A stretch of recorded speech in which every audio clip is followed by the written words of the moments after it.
26 November 2025 म्हणजे संविधान दिवस. या दिनानिमित्त मी आज तुम्हाला थोडक्यात काही माहिती सांगणार आहे. जगाला शांततेचा संदेश देणारे महाकारुणिक तथागत भगवान गौतम बुद्ध, स्वराज्याचे जनक छत्रपती बहुजनवादी पालक शिवाजी महाराज, स्त्री शिक्षणाची जननी माता सावित्रीबाई फुले, स्त्री शिक्षणाचे जनक महात्मा ज्योतिबा फुले, भारतीय राज्यघटनेचे शिल्पकार विश्वरत्न परमपूजनीय डॉक्टर बाबासाहेब आंबेडकर व सर्व महाथोर पुरुषांना मी मानाचा मुजरा करतो व आपल्या भाषणाला सुरुवात करतो. 26 नोव्हेंबर म्हणजेच संविधान दिन. हा संविधान आपल्या भारतासाठी संविधान जो असतो तो खूप महत्वाचा असतो, कारण आपण याला राष्ट्रीय ग्रंथ म्हणून ओळखतो आणि हा राष्ट्रीय ग्रंथ आपला संपूर्ण देश चालवत असतो.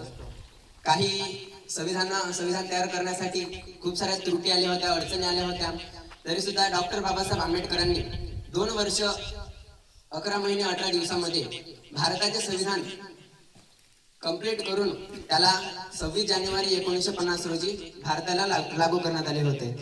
तर या प्रसंगी मी तुम्हाला एक छोटीशी बाबासाहेबांची जी गोष्ट आहे ती सांगू इच्छितो. इंग्रजांची गुलामी होती भारतावर. त्या काळामध्ये डॉक्टर बाबासाहेब आंबेडकर शाळेमध्ये शिकायला जात होते. वर्गाच्या बाहेर त्यांना एंट्री नव्हती. अस्पृश्यता हा नियम त्यांना लावत होते. वर्गामध्ये त्यांना एंट्री नव्हती. अस्पृश्यते हे त्यांना ते करत होते. अशा काळामध्ये डॉक्टर बाबासाहेब आंबेडकरांनी वर्गाच्या बाहेर शिकून भारताचे संविधान लिहिले. आपण तर आज वर्गाच्या बाहेर बसून सुद्धा एक छोटासा चारोळ्या लिहू नाही शकत. ही एक वर्गामध्ये बसून आपण छोटेसे चारोळे नाही लिहू शकत, म्हणजे खूप मोठी ही बाब आहे आपल्याला दिसून येते. तर ते इंग्रज अधिकारी होते. त्यांनी वर्गातल्या मुलांना प्रश्न विचारले. वर्गातले मुलं होते, त्यांना कोणत्याच प्रश्नाचा उत्तर येत नव्हता. पण वर्गाच्या बाहेर बसलेले डॉक्टर बाबासाहेब आंबेडकर यांनी सगळ्या प्रश्नांचे उत्तर होते ते दिलेले होते.